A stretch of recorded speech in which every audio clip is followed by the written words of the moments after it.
أعوذ بالله من الشيطان الرجيم بسم الله الرحمن الرحيم الحمد لله رب العالمين والصلاة والسلام على رسول الله وعلى آله ولا حول ولا قوة إلا بالله العلي العظيم لرضاء الله تعالى الفاتحة أعوذ بالله من الشيطان الرجيم بسم الله الرحمن الرحيم الحمد لله رب العالمين الرحمن الرحيم مالك يوم الدين إياك نعبد وإياك نستعين اهدنا الصراط المستقيم الصراط الذين أنعمت عليهم غير المغضوب عليهم ولا الضالين أعوذ بالله من الشيطان الرجيم بسم الله الرحمن الرحيم الحمد لله رب العالمين والصلاة والسلام على رسول الله سبحانك لا علم لنا إلا ما علمتنا إنك أنت العليم الحكيم اللهم افتح علينا حكمتك وانشر علينا من خزائن رحمتك يا أرحم الراحمين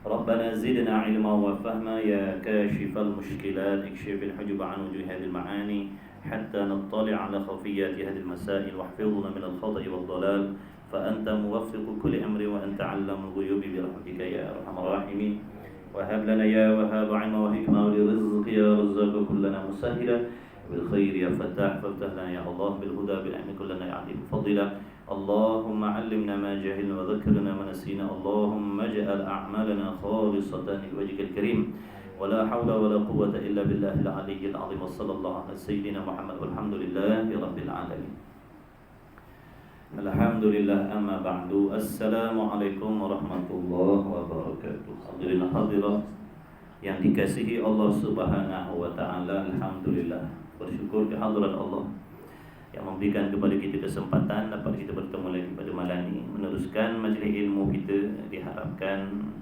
ibu-ibu, bapa-bapa sekalian sihat wal afiah dengan berbekalkan niat yang ikhlas. Semoga Allah Ta'ala mengurniakan kepada kita ilmu yang bermanfaat, ilmu yang berkah dunia dan akhirat, InsyaAllah Allahumma amin. Baik, sambungan kitab kita Minhajul Abidin edisi Rumi muka surat 293 pada perenggan yang kedua lah. Ambil perenggan kedua.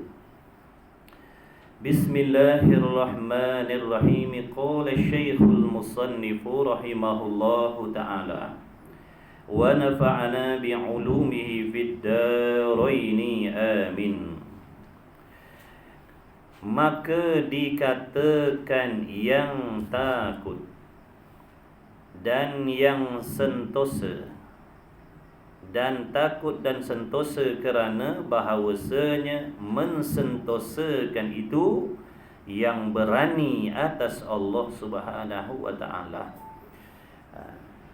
Jadi musannif rahimahullah ta'ala nak memberitahu, nak menyatakan bahawasanya mana-mana hamba Allah Subhanahu wa ta'ala yang ada di dalam hatinya sifat al-amanu. Atas sikit daripada perenggan tadi tu atas sikit.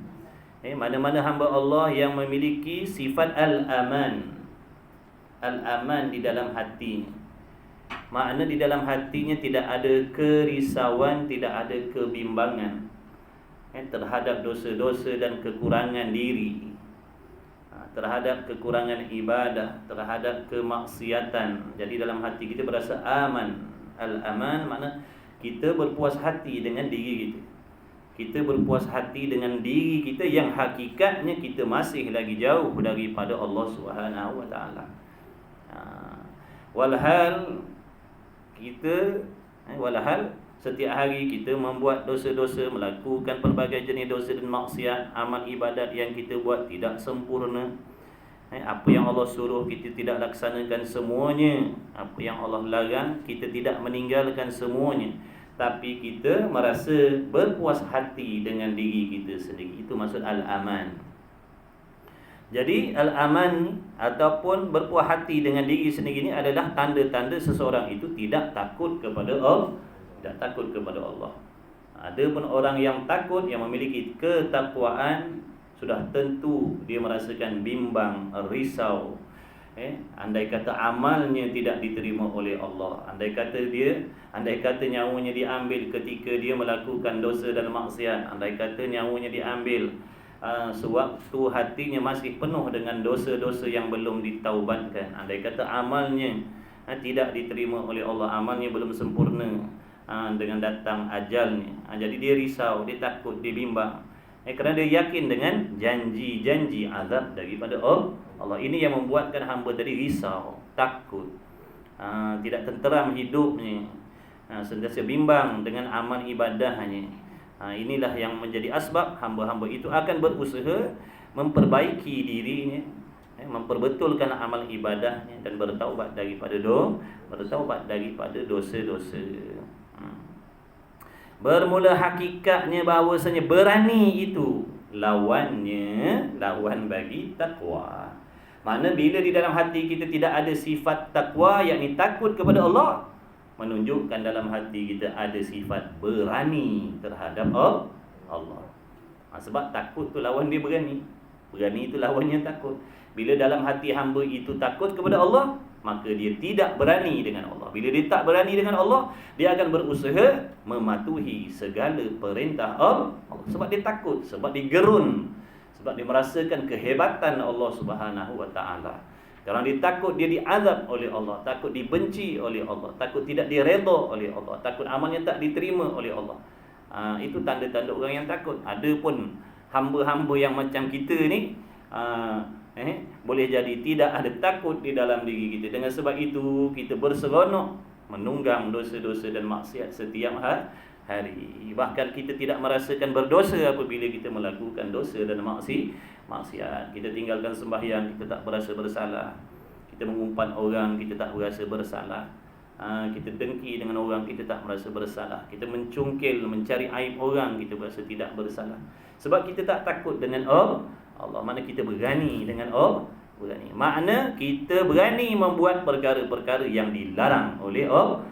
Begitulah. Seperti mana yang dikatakan oleh sebahagian daripada ulama sufi, orang-orang yang melakukan dosa, sewaktu dia melakukan dosa itu, dia sedar, dia yakin, dia tahu yang Allah Subhanahu wa taala sedang melihatnya, Allah Taala sedang mendengarnya, Allah Taala sedang mengetahui perihal kelakuan zahir dan batinnya. Tapi dalam hal keadaan kesedaran dia yang sedemikian, dia tetap meneruskan dosa-dosa tadi. Maka katanya mereka itu, orang-orang sufi, orang-orang yang jenis melakukan maksiat yang sebegini adalah orang yang sengaja mengejek Tuhan, kata. Orang yang sengaja mengejek Allah. Makna kalau dalam bahasa, kalau orang Kelantan cakap menganjing. Orang sini faham tak menganjing? Tak faham tak? Contohnya ada polis sedang buat roadblock kat depan. Kita sampai depan polis tu, kita rem motor kita. Pang. Kita suruh polis tu kejar kita. Itu nama menganjing. Jadi apabila hamba tu tadi sedar, yakin dia dilihat oleh Allah, dia diketahui oleh Allah, dia akan dijanjikan azab oleh Allah, tapi hamba tadi berseronok melakukan dosa dan maksiat dalam keadaan dia sedar, inilah menunjukkan dia seolah-olah mengejek Allah. Na'udzubillah min dzalik. Seandainya dia melakukan dosa dan maksiat, seandainya seseorang itu melakukan dosa dan maksiat serta hatinya mengatakan Allah tidak mengetahui kelakuan dia, Allah Ta'ala tidak tahu keburukan hatinya, Allah Ta'ala tidak tahu kemaksiatan yang dia buat, seandainya sewaktu dia melakukan dosa dan maksiat hatinya sedemikian, pegangannya sedemikian, maka syiriklah dia kepada Allah. Jadi kafirlah dia, na'udzubillah. Sebab dia beriktikad Allah tak tahu. Aku ngumpat ni Allah tak tahu. Aku berdengki ni Allah tak tahu. Aku simpan dendam ni Allah tak tahu. Aku mencuri ni Allah tak nampak. Maka dia telah meletakkan sifat-sifat kekurangan pada Allah. Ini yang menyebabkan dia jadi kafir, na'udzubillah. Betul ahli sufi ni, perjalanan dia macam tu. Dia sangat-sangat takut dengan Allah. Dia sangat-sangat malu kepada Allah. Tak sama dengan kita orang yang awam.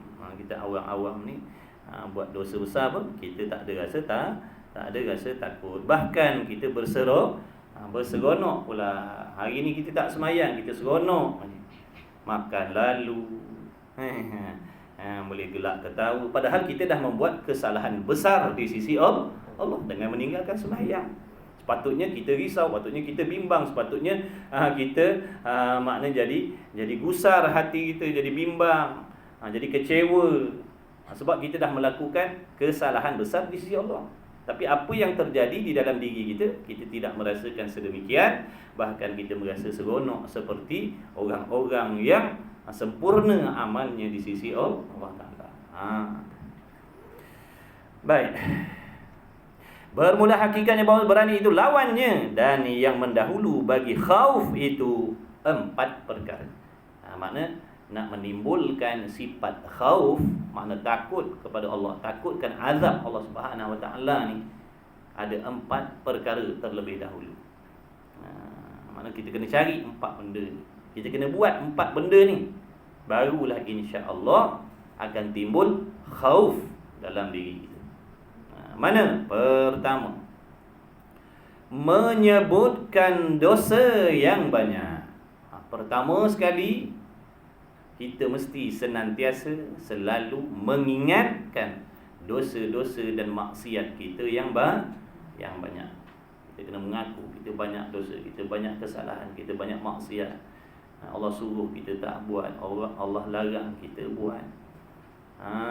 Jadi kena menyebutkan, mengingatkan dosa-dosa kita sendiri. Kita kena jujur. Tapi syaratnya jujur. Kalau orang tak jujur, dia tak akan mengaku berdosa dengan Allah. Dia akan mengatakan diri dia baik. Jadi kena jujur. Kerana kalau kita tak jujur pun, Allah Ta'ala mengetahui siapa diri kita yang sebenar. Kita tak mengaku. Kita kata kita orang baik, kita mengaku hati kita bersih, padahal Allah tahu kita ahli maksiat. Allah tahu hati kita kotor. Allah tahu kita banyak meninggalkan solat. Allah tahu kita tak menutup aurat dengan sempurna. Allah tahu kita derhaka pada mak bapa. Allah tahu kita derhaka pada suami. Allah tahu kita suami yang tidak menunaikan tanggungjawab. Jujur menyebutkan dosa yang banyak yang telah terdahulu. Umur kita berapa tahun dah? Sejak daripada kita akil baligh, banyak dah dosa yang kita buat. Daripada umur kita akil baligh sampai ke hari ni, berapa banyak dah benda-benda maksiat yang kita lihat dengan butir mata kita. Kalau 40 tahun lah. Kalau 50 tahun lah. Kalau 60 tahun lah. Kalau 70 tahun lah. Daripada akil balik sampai dah umur kita 60, 70, 50, 40, 30, berapa banyak dah mata kita memandang benda yang diharamkan oleh Allah. Tu cerita dosa mata tu. Telinga pula, selama 40 tahun berapa banyak ada perkataan-perkataan yang haram yang kita dah tadah dengar. Orang mengumpat kita dengar. Orang cerita aib orang, kita rapatkan kursi kita.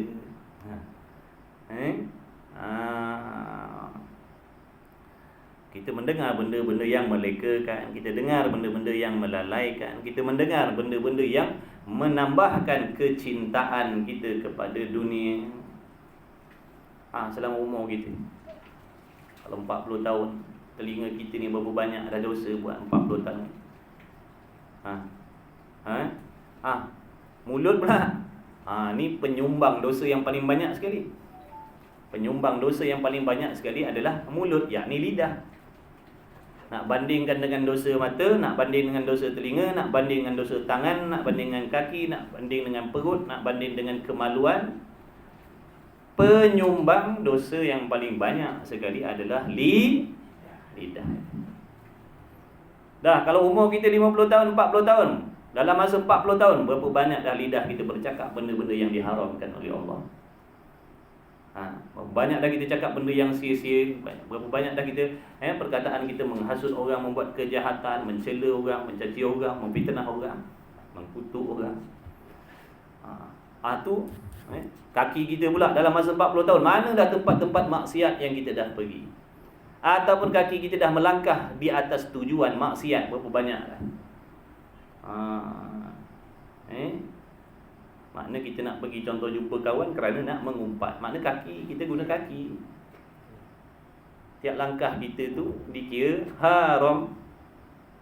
Sebab tu kalau dalam bab dalam bab usuluddin, kalau kita belajar hukum syarak, hukum harus tu, Hukum harus ni dia boleh berubah. Berjalan hukumnya harus. Makna tidak ada pahala berjalan.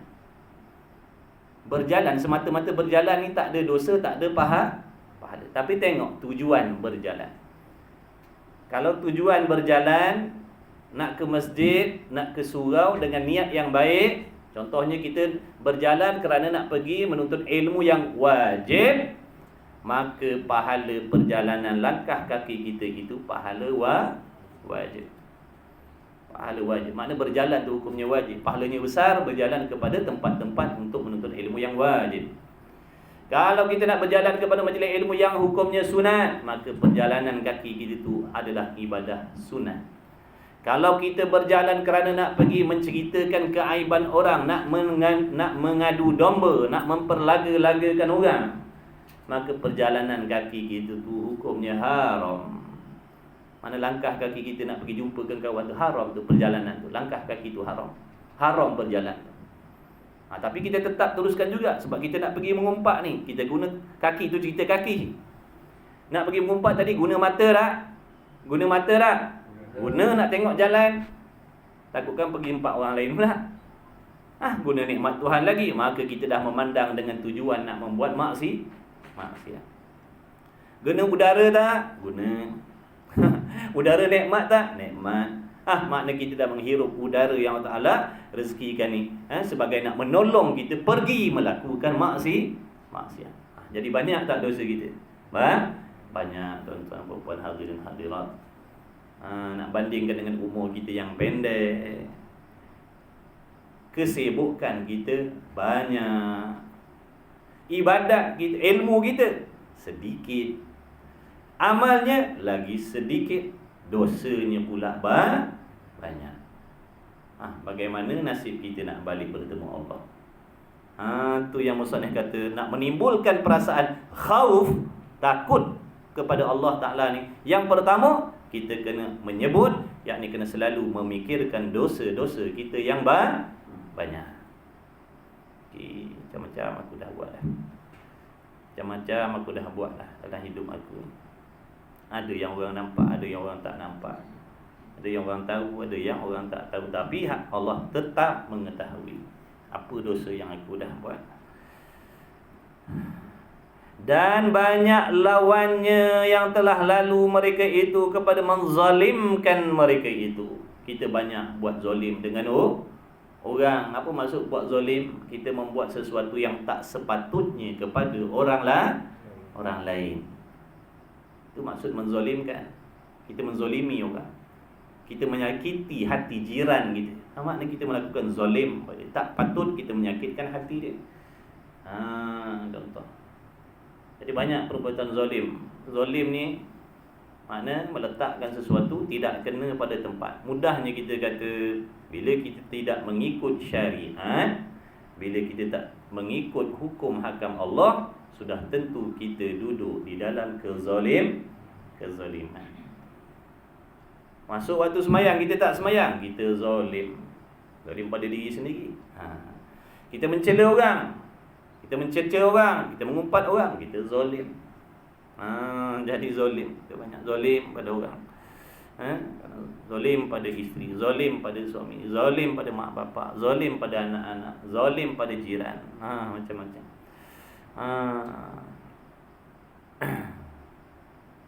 Dan engkau sekarang tergadai, tiada bagimu kelepasan daripadanya. Makna kau belum tentu selamat di hari kiamat besok.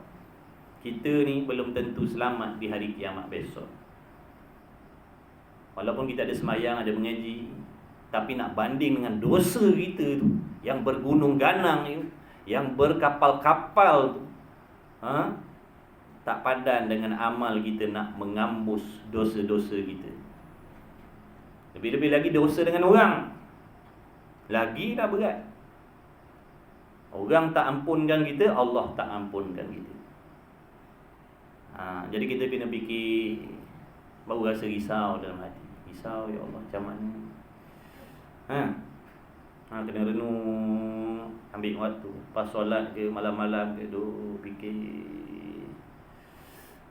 Kita mesti kena ada masa untuk kita muhasabah, untuk kita mengira-ngira diri kita. Bukan semestinya lepas sembahyang. Tengah duk bawa kereta fikir, ya Allah banyak dosa aku, ya Allah. Macam tu. Maksudnya jangan kau senang hati. Jangan kita senang hati, jangan senang hati. Sebab kita ni tergadai dek dosa-dosa kita. Kita ni tergadai dek dosa-dosa yang kita dah buat berpuluh-puluh tahun. Inilah yang ahlillah duk risau dalam hidup. Dia kata, aku takkan suka, aku takkan seronok, aku takkan ketawa atas dunia ni selagi aku tak tahu tempat duduk aku di dalam syurga. Aku takkan seronok atas dunia ni sebab aku belum tentu lagi. Seorang waliullah yang tiap-tiap hari sembahyangnya beribu rakaat. Waktu nak mati menangis dia. Kalau dah sembahyang sunat beribu rakaat setiap hari, tuan-tuan puan-puan hadirin dan hadirat, yang wajib tak payah ceritalah. Tapi masih lagi takut, risau amalnya tak diterima oleh Allah. Digerun dengan firman Allah. Allah Ta'ala kata, sesungguhnya Allah Ta'ala menerima hamba-hambanya yang bertakwa. Maknanya hamba yang tak takut kepada Allah, Allah tak terima. Jadi dia merasakan yang diri dia tidak takut kepada Allah, padahal amalnya Masya Allah, tabarakallah. Tu orang yang hatinya baik, orang yang hatinya merendah diri dengan Allah. Orang tanya, kenapa kau menangis waktu nak mati, sedangkan kau ni orang ahli ibadat, kau ni orang rajin sembahyang, orang banyak ibadat. Dia kata dia risau, dia takut. Sebab Allah Ta'ala dah bagi tahu, sesungguhnya Allah Ta'ala terima orang yang takut kepada Allah.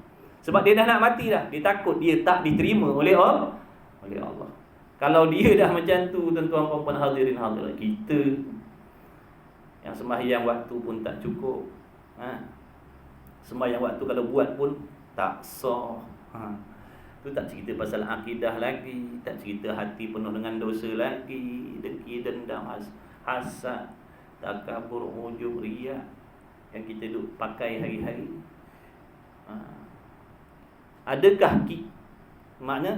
Adakah patut kita tak risau? Adakah patut kita tak risau? Adakah patut kita tak bimbang sedangkan kita ni belum tentu selamat daripada dosa kita? Adakah kita boleh bersenang-senang hati? Jawabnya tak sepatutnya. Tak sepatutnya kita ni bersenang-senang hati memikirkan hal-hal dunia, keindahan dunia, personokan dunia, kebanggaan dunia, sedangkan benda yang kita nak hadap di hari kiamat tu musibah yang sangat besar. Tu benda yang kita nak kena settlekan terlebih dahulu. Sebab andai kata kita mati hari ni, kita akan menghadap benda-benda tu. Jadi orang ahlilah, orang ahli akhirat, dia fikir akhirat. Dunia ni dia fikir tak, tapi fikir yang perlu untuk amal.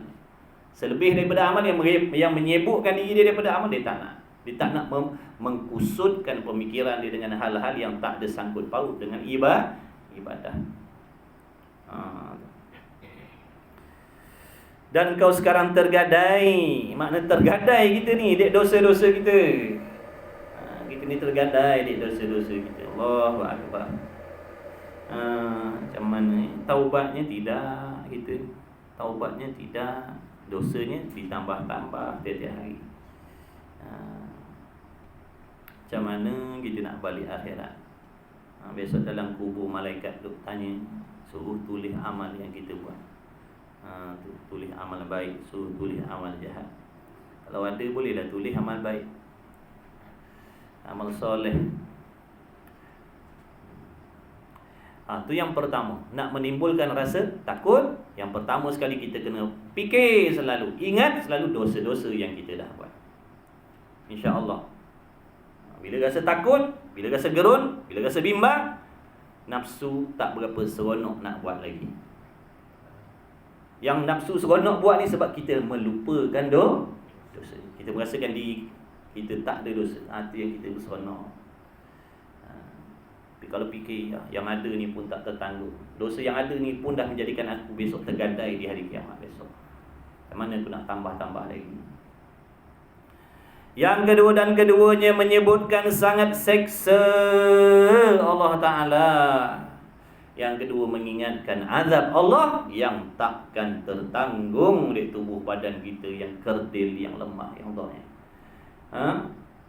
Sungguh ke kita tak berdaya? Sungguh. Dalilnya, duduk tengah panas kita tak tahan dah. Kena ketik dek nyamuk pun tak tahan dah. Yang gigit dek semut api pun melompat dah kita. Kena sengat dengan lebah dengan tebuan pun melau melalak dah kita. Nak kena patuk dengan ular pun tak sanggup. Kalau ada orang pukul kita, ke lempang kita, ke sepak terajang kita pun kita tak sanggup nak terima benda-benda macam tu. Sebab kita tahu sakit. Kita tahu benda ni tak sedap, tak selesa, sakit. Itulah hikmah Allah Ta'ala menjadikan azab, kesakitan, kepayahan di atas dunia, supaya akal kita berfikir, maknanya azab, kesusahan yang sebegini pun aku dah keluh kesah dah. Aku dah risau, aku dah rimah dah. Bagaimana nak duduk dalam api neraka Allah Ta'ala dalam keadaan tubuh kita yang begini. Besok di hari kiamat tubuh kita ni dibesarkan, badan kita ni dibesarkan supaya merasakan lebih azabnya. Dibakar hidup-hidup, dibakar hidup-hidup sampai jadi arang, tapi tak mati. Sampai jadi arang tapi tak mati. Tukar balik dengan kulit yang macam ni. Elok balik kulitnya, elok balik dagingnya, elok balik tulangnya. Hangus lagi, hancur lagi, jadi arang lagi. Tukar balik, jadi balik, bakar lagi. Begitulah seterusnya, berulang-ulang. Selagi tak habis dosa-dosa kita. Cuba kita fikir, adakah kita akan sanggup menanggung azab Allah? Jawabnya tidak sekali-kali. Buktinya dengan panas pun, duduk dalam rumah pun kalau panas pun kita rimah dah. Panas rimah ni sebahagian daripada kesusahan. Betul? Lapar, susah dah. Mana ada kita seronok dengan lapar? Itu contoh-contoh azab, contoh-contoh kesusahan. Itu menunjukkan dalam maknanya azab yang sedemikian pun, kesusahan yang ringan macam tu pun kita dah keluh kesah. Apatah lagi dibakar oleh api neraka yang sangat-sangat dahsyat, berpuluh-puluh kali ganda panasnya, hebatnya, dahsyatnya nak banding dengan api yang ada di atas dunia. Ada tak kalau kita sambil-sambil gosok-gosok baju, sambil-sambil gosok baju, kita gosok pipi kita dengan setrika sambil-sambil? Ada? Tak ada. Panas. Sambil-sambil tenggek air, sambil-sambil tenggek air kita pergi jamah cerik yang panas. Ada? Tak ada. Sebab kita tahu sakit azab. Kita tak berani, kita tak nak, kita tak mau. Ini azab Allah. Allah janji. Maknanya Allah tak mungkin janji. Kalau Allah Ta'ala nak bagi kita benda baik, kita akan dapat benda baik yang dijanjikan oleh Allah. Tapi kalau Allah Ta'ala janjikan benda azab, benda jahat pun, pasti kita akan dapat azab yang dijanjikan oleh Allah Ta'ala tu. Ini kena fikir tuan-tuan hadirin hadirat, khususnya diri saya sendiri fikir. Menyebutkan sangat seksa Allah Ta'ala yang tiada kuasa bagimu dengan dia. Yang ketiganya dan ketiga, sebutkan dhaif dirimu daripada menanggung akan dia. Pandang diri kita, Allah, dhaifnya aku ni, lemahnya aku ni, ya Allah. Kena ketik dengan semut pun, gigit semut pun aku. Dah sakit dah. Kena izah motor pun melompat dah, kena air panas, kena pisau sikit pun mengaduh dah gitu. Adakah aku sanggup diazab oleh Allah dalam neraka tu? Jawabnya, sesungguhnya aku tak sanggup. Dan yang keempatnya, perkara yang terdahulu, makna yang ada, mesti ada dalam diri kita untuk nak menimbulkan khauf. Kamu sebut akan kudurat Allah Ta'ala, sebut di sini kamu mengingatkan di dalam hati, serta yakin hatimu di atas kekuasaan Allah atasmu. Yakin Allah Ta'ala maha kuasa atas diri kita. Apa saja yang nak diperlakukan Allah maha Maha kuasa. Maha kuasa. Allah Maha kuasa. Walaupun kita duduk sekarang ni dalam senang lenang, Allah Maha kuasa nak letakkan kita sekelip mata di dalam azab dan kesusahan. Allah Maha kuasa nak menarik nyawa kita sewaktu kita sedang membuat maksiat.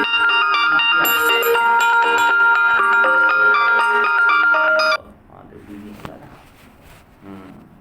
Mana Allah Ta'ala Maha kuasa nak mengazab kita, nak mengambil nyawa kita sewaktu kita sedang melakukan maksiat.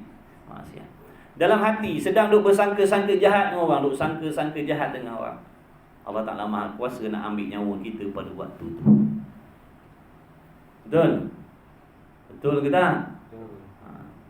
Tengah duk sangka-sangka jahat dengan orang, Allah kuasa tak nak sentap nyawa kita? Andai kata mati pada waktu tu, mati kita sedang membuat maksiat. Na'udzubillah. Keluar rumah dedah aurat, Allah Ta'ala kuasa menarik nyawa kita pada waktu tu. Keluar rumah tanpa izin suami, keluar rumah tanpa izin suami, pergi tempat yang dilarang oleh suami, kita pergi dalam keadaan diam-diam, Allah Maha kuasa mengambil nyawa kita pada waktu tu. Na'udzubillah. Kita sedang menderhaka pada mak bapak kita, sedang melawan mak bapak kita, Allah Maha kuasa mencabut nyawa kita pada waktu tu. Walaupun kita tak ada apa-apa sakit, walaupun kita orang muda, walaupun kita orang sehat. Ini yang dimaksudkan, kita kena ingat bahawasanya Allah Ta'ala tu Maha kuasa di atas diri kita. Allah Ta'ala Maha kuasa nak perlakukan apa sahaja. Kita kaya, kita sombong dengan kekayaan kita, Allah Ta'ala Maha kuasa nak menjadikan kita fakir, miskin, muflis dalam sekelip mata. Allah Ta'ala boleh mengambil kekayaan tu sekelip mata. Contohnya, dalam kekayaan tadi dengan takabur kita, Allah Ta'ala mati kita, habislah kekayaan kita. Kita sombong dengan paras rupa kita yang cantik, yang kacak contohnya. Kita menghina orang lain, merasakan diri lebih elok, lebih cantik, lebih hebat. Allah Ta'ala Maha kuasa nak menyentap nyawa kita waktu hati kita takabur macam tu. Allah Ta'ala Maha kuasa nak merubah muka kita daripada cantik jadi huduh sehuduh-huduh. Inilah benda-benda yang kita nak kena hadirkan dalam hati kita sentiasa, selalu. Barulah hati kita ni sentiasa rasa takut, risau, bimbang dengan bimbang dengan azab Allah. Jadi insya-Allah akan terkawal lah sikit. Makna dia tak akan berseronok sangat. Ajakan-ajakan nafsu dan maksiat tu memang ada, tapi insya-Allah dia jadi tertahan sedikit. Dia akan tertahan sikit. Oh, ni kan pokok aku sedang mengumpat ni, Allah ambil pula nyawa aku, mati sedang mengumpat. Mati kita sedang mengumpat, walaupun orang tak nampak, walaupun orang tak tahu. Tengah duk tulis-tulis benda-benda jahat dalam handphone kita, mengumpat dengan kawan-kawan kita dengan WhatsApp dan sebagainya, mengumpat. Sedang berchatting dengan orang-orang yang tak sepatutnya. Nyawa kita diambil oleh Allah.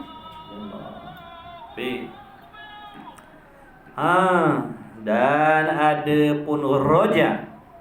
Rojak di sini dengan mana? Harap kita. Harap dengan Allah Ta'ala. Harap. Kena ada harapan yang tinggi dengan Allah. Kita kena ada harapan yang tinggi kepada Allah. Yakin dengan janji-janji yang Allah Ta'ala janjikan. Jadi takut tadi fungsinya, kenapa mesti ada takut dalam diri? Fungsinya nak menjauhkan kita daripada terus berseronok melakukan dosa dan maksiat. Itu fungsi takwa, takut, khauf tadi. Rojak ni pula, harap kepada Allah ni, fungsi dia apa? Untuk menaikkan semangat kita beribadah.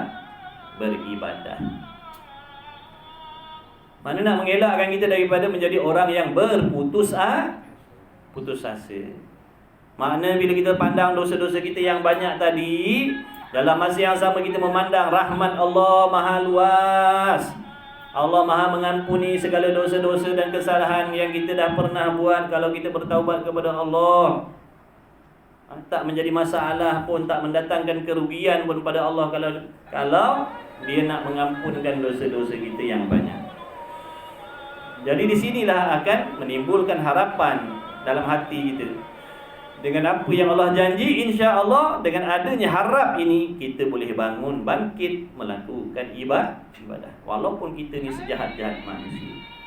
Sebab pandangkan luasnya rahmat Allah Ta'ala.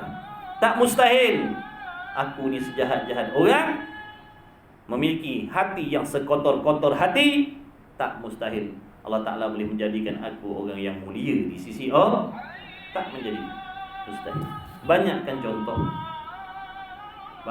contoh orang dulu-dulu, para sahabat radhiyallahu ta'ala anhum.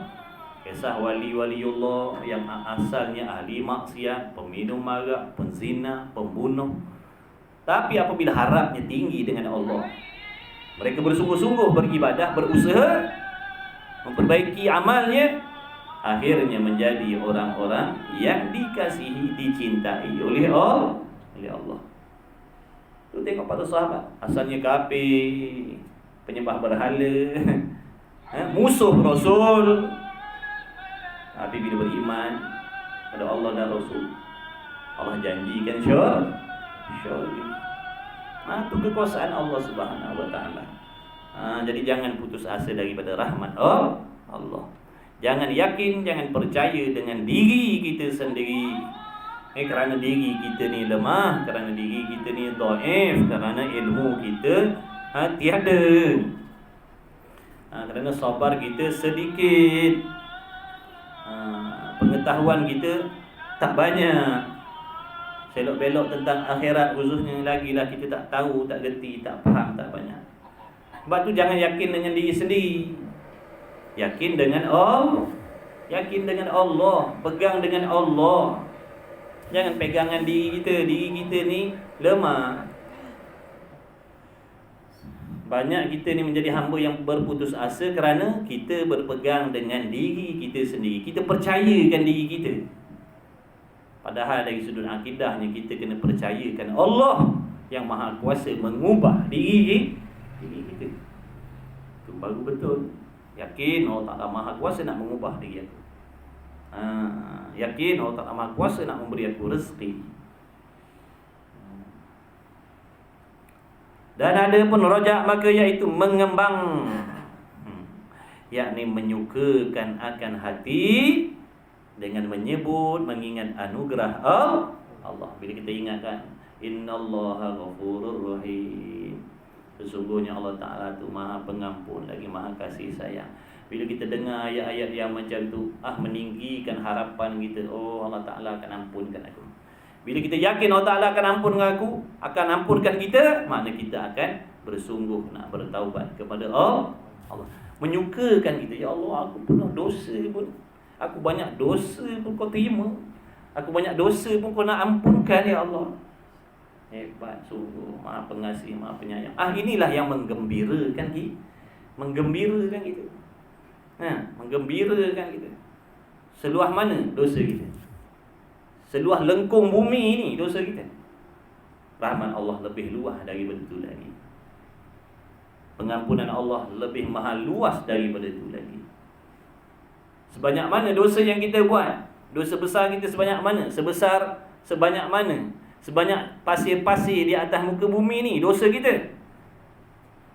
Tidak menjadi mustahil pada Allah nak membersihkan, nak mengampunkan. Innallaha yuhibbut tawwabin wa yuhibbul mutatahhirin. Sesungguhnya Allah Ta'ala kasih Allah orang-orang yang orang yang banyak bertaubat kepada Allah dan orang-orang yang suka membersihkan diri. Ini maknanya harapan-harapan yang Allah Ta'ala bagi kepada kita, supaya nak menggemarkan kita ahli maksiat ni untuk beribadah.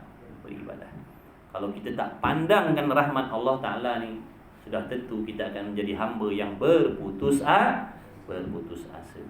Bila berputus asa ni, dia makin jauhlah dengan Allah. Kalau dulu dia pakai tudung, sekarang dia buka dah tudung. Kalau dulu dia semayang, dia dah tak semayang dah. Kalau dulu dia mengaji, sekarang dia dah tak mengaji dah. Sebab dia dah putus harap dengan Allah dah. Dia dah putus harap dah dengan Allah. Dia tak yakin yang Allah boleh menolong dia. Tapi kita kena ingat pertolongan Allah tu akan datang selepas daripada kita berusaha bersungguh-sungguh. Ya, memang ada orang yang tidak berusaha tapi semata-mata datang pertolongan Allah, ada. Tapi kita tak tahu adakah diri kita terpilih dalam kelompok yang macam tu. Maka berusahalah seperti adatnya, kebiasaannya. Bersungguh-sungguh, belajar, kawan dengan orang baik-baik, jauhkan diri daripada benda-benda yang tak baik. Itu usahalah tu. Itu usahalah. Apabila kita bersungguh, insya-Allah akan datanglah pertolongan daripada Allah. Allah Taala dah bagi tahu dalam Quran yang maksudnya Allah Subhanahu Wa Taala akan memberi pertolongan kepada orang yang bersungguh-sungguh. Walladzina jahadu fina, Allah Taala kata siapa yang bersungguh-sungguh kepada kami, siapa yang bersungguh-sungguh kepada kami, makna nak mendekatkan diri kepada Allah dengan beribadah. Siapa bersungguh, nescaya Allah Ta'ala akan bagi pertolongan. Mana pasti akan datang pertolongan daripada Allah. Syaratnya jangan berputus asa daripada berusaha. Kata Ibnu Athaillah As-Sakandari, tanda-tanda hamba itu berpegang pada dirinya. Kita boleh tahu kita ni berpegang dengan Allah ke berpegang dengan diri, percaya dengan Allah ke percaya dengan diri. Kita sendiri boleh tahu jawapan. Sebab ada alamatnya, ada petanda. Mana tandanya? Apabila kita tergelincir, maksud tergelincir itu kita terjebak di dalam dosa dan maksiat, akan menjadikan kita orang yang berputus asa untuk bangkit beribadah. Kita dah semayang, dah jaga diri baik-baik, dah gini, tiba-tiba terjebak dalam dosa dan maksiat. Lalu kita tinggalkan ibadah, tak nak dah buat dah, malah dah nak usaha dah. Semayang buat dosa juga, tahajud pun buat dosa juga. Malahlah, tinggallah benda-benda ni. Inilah tanda-tanda kita berpegang dengan diri kita sendiri. Tapi kalau seseorang hamba itu berpegang kepada Allah, hatinya yakin dengan Allah, percaya dengan Allah sungguh-sungguh, yang Ta'ala Maha menolong dia, walau sejuta kali dia terjatuh dalam dosa dan maksiat pun, dia tetap akan bangun, berdiri, berusaha memperbaiki ibadah, sebab dia berpegang dengan Allah. Makna dosa-dosa yang dia dah buat tu, makna tidak melemahkan diri dia untuk nak mencari keredaan Allah. Inilah tanda hatinya berpegang dengan Allah. Sebab tu kita kena berpegang dengan Allah. Sebab itulah hakikat hikmah Allah Ta'ala jadikan dosa dalam diri kita ni. Hikmah ni memanglah dari segi syaraknya dosa, tapi di sebalik tu kita beriman kepada Allah, bahasanya tidak akan berlaku perkara baik dan buruk melainkan dikehendaki dan dijadikan oleh Allah. Sama ada taat ataupun maksiat itu dikehendaki dan dijadikan oleh Allah. Dan di tempat yang lain pula mengatakan Allah Ta'ala tidak menjadikan sesuatu perkara yang sia-sia. Walaupun benda tu maksiat, tidak sia-sia dijadikan oleh Allah. Allah Ta'ala tidak sia-sia menjadikan maksiat. Jangan kita kata apa faedah Tuhan buat maksiat ni. Sebab itulah kita kena yakin. Sebab tu kena kenal Tuhan. Yakin dengan Tuhan. Yang mana Tuhan ni sifatnya maha mengetahui. Bijaksananya maha bijaksana. Dia mengetahui apa yang dia kehendak. Dia mengetahui apa yang dia buat. Jadi di antara hikmahnya yang kita boleh faham, dosa-dosa dalam diri kita ni sebenarnya ujian.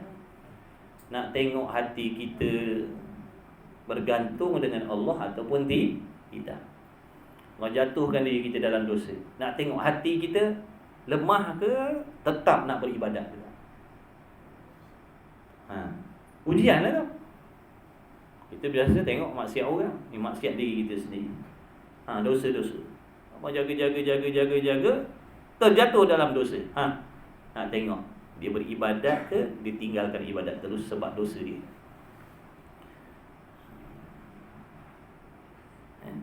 Dan roja itu iaitu kuasa dan dapat dikerjakan, iaitu menyebutkan kurnia Allah Ta'ala. Mana mengingatkan pelbagai jenis kurniaan Allah Ta'ala. Aku ni ahli dosa, aku ni ahli maksiat, Tapi Allah sayang juga dengan aku ni. Dia bagi makan, dia bagi minum macam biasa. Betul? Betul ke tak betul? Kita buat dosa hari-hari, tapi Allah tetap layan kita dengan baik. Boleh tidur lena, pagi boleh bangun, boleh keluar cari nafkah, padahal kita pendosa. Inilah di antara kurniaan, kebaikan, sifat lemah lembut Allah Subhanahu wa taala. Yang mana di antara namanya Latif. Ya Latif, wahai Tuhan yang maha lemah lembut dengan kita. Supaya kita ambil peluang lemah lembut Allah Ta'ala atas diri kita tu. Ambil peluang tu, rebut peluang tu, usaha jadi orang yang lebih baik. Kita tengok aku ni banyak dosa, banyak maksiat, tapi Allah bagi aku hidup lagi, Allah bagi aku makan lagi, Allah Ta'ala bagi aku minum lagi. Apa kata kalau kita buat dosa je, Allah sekat nafas kita contoh. Bila buat dosa je Allah Ta'ala sekat nafas kita, tapi tak mati, tak boleh bernafas je. Sengsara dah hidup kita. Sengsara tuan-tuan. Makan boleh, buang air selesa. Cuba tak jadikan makan selera, nak makan, nak buang air, tak lepas lah dah. Azab dah, azab hidup kita. Jadi jangan kita tak nampak kebaikan Allah Ta'ala atas diri kita ni. Jangan kita tak nampak kebaikan layanan Allah Ta'ala. Itu sebab masalah hati kita ni. Kita tak pandang yang benda tu nikmat yang baik-baik daripada Allah. Yang kita pandang nikmat pertolongan Allah ni bila bagi kekayaan. Ni baru Allah tolong. Padahal senang bernafas, senang berjalan, senang duduk, senang berdiri, itu semuanya nikmat daripada Allah, pertolongan daripada Allah lah. Duduk ni nikmat tuan-tuan. Ada orang tak boleh duduk macam kita ni. Ada orang tak boleh duduk macam ni, agak ada yang melentang, ada yang menangkuk, ada yang mengereng. Dia tengok kita boleh duduk, boleh bangun, ni Allah besarnya lah nikmat, ya Allah. Aku tak rasa lagi dah benda-benda. Bukankah ni pertolongan Allah? Bukankah ni kebaikan yang Allah Ta'ala buat pada kita? Kebaikan. Nak pergi mana-mana selamat sampai. Mana destinasi kita nak pergi, berulang-alik cari nafkah, selamat sampai. Bukankah ni perbuatan baik Allah pada diri kita? Jadi kena fikir, tengok. Jadi apalah salahnya kalau Allah menduga kita dengan sedikit kesakitan, bala, musibah. Kerana hakikatnya musibah, bala, wabak yang Allah bagi ni sebenarnya dah tertutup, tertimbun dari kebaikan yang Allah dah buat. Makna kebaikan Allah tu banyak sangat pada diri kita. Daripada dalam perut lagi Allah jaga dah kita dah. Sehingga hingga kita selamat dilahirkan di atas dunia, sampailah ke hari ini kita dijaga oleh Allah, diberi rezeki oleh Allah. Bukankah itu pertolongan Allah? Bukankah itu perbuatan baik Allah pada diri kita? Jadi jangan pandang musibah tu, bila Allah bagi kita ujian, bagi musibah, kita dah mula dah melompat kita. Seolah-olah Allah Ta'ala ni memberi layanan yang buruk pada kita sepanjang umur. Dan kurnianya dan menyenangkan hati kepada keluasan rahmat Allah Subhanahu Wa Taala. Aku ahli maksiat pun Allah jemput juga hadir majlis ilmu. Padahal ada kawan-kawan aku yang lebih baik akhlaknya daripada aku. Ramai lagi kawan-kawan yang lebih baik akhlaknya, auratnya lebih terjaga daripada aku. Aku ni dedah aurat, pakaian tak sempurna, tapi Allah jemput duduk hadir di dalam majlis ilmu. Majlis ilmu ni adalah orang yang hadir dalam majlis ilmu ni tetamu Allah, tetamu Rasul. Bukan calang-calang tuan-tuan. Nabi kata orang yang duduk hadir majlis zikir, majlis ilmu ni, dia Nabi kata, Nabi takkan kata kalau Allah tak suruh kata. Nabi takkan cakap kalau Allah Ta'ala tak suruh cakap. Sebab Nabi tak cakap dengan hawa nafsu dia. Kalau tak sampai wahyu, Nabi diam. Jadi Allah suruh kata pada umat, maknanya orang yang hadir dalam majlis ilmu ni, mereka tetamu Allah Ta'ala. Apa kalau kita rasa kita ni menjadi tetamu raja pada hari ni? Bangganya, rasa hebatnya, rasa bertuahnya. Orang baik-baik yang jadi tetamu raja ni, dia tak pilih orang macam kita, tuan-tuan. Yang menjadi tetamu raja ni orang baik-baik. Tapi Allah, kita yang banyak dosa ni, Allah pilih jadi tetamu. Maha suci Allah Subhanahu Wa Taala, Maha kasih sayang Allah. Kita orang jahat, kita orang maksiat, kita banyak langgar perintah Allah, kita banyak tak pedulikan perintah Allah, tapi Allah panggil duduk dalam majlis ni. Inilah maha kasih sayang Allah Ta'ala pada kita, tuan-tuan, puan-puan, hadirin hadirat. Kalau nak ikutkan, kalau Allah tu sifat dia macam kita, memang kita ni takkan dipandang langsung oleh Allah Ta'ala. Kalau Allah tu sifat dia macam makhluk, macam kita ni, kita ni jangan haraplah Allah Ta'ala nak jemput ke majlis dia, tuan-tuan. Jangan haraplah nak menjadi tetamu Allah. Tapi dah, Allah Ta'ala tu maha pengasih, maha penyayang, maha mengetahui. Dia tahu hamba-Nya kerana dia yang menjadikan zahir dan batin. Dia yang menjadikan nafsu, dia menjadikan syaitan, dia yang menjadikan segala-gala. Dia tahu, dia faham hakikat makhluk manusia. Sebab tu dia pilih, dia panggil. Walaupun orang tu banyak dosa maksiat, Allah pilih duduk dalam majlis. Ada orang yang lebih baik akhlaknya, tak terpilih pula menjadi tetamu Allah. Apa hikmah? Supaya kita berasa, ya Allah, betapa mujurnya ya Allah, betapa mujurnya ya Allah, aku yang macam ni, ahli dosa, ahli maksiat pun kau panggil ya Allah. Betapa mujurnya aku ya Allah. Betapa bertuahnya lah aku ya Allah. Kalau kau ya Allah sifatnya macam makhluk, aku ni memang takkan dijemput, takkan dipandang langsung. Sebab aku tak taat, tak patuh perintahmu ya Allah. Tapi dah, kita yang tak taat, yang tak patuh ni Allah pilih kan. Itulah. Renungkan, fikirkan, baru nampak kasih sayang Allah, baru nampak kebaikan Allah Ta'ala atas diri kita. Inilah yang akan menimbulkan harap kita, meninggikan lagi harap kita kepada Allah, yang akan membangkitkan semangat kita untuk terus berusaha beribadah.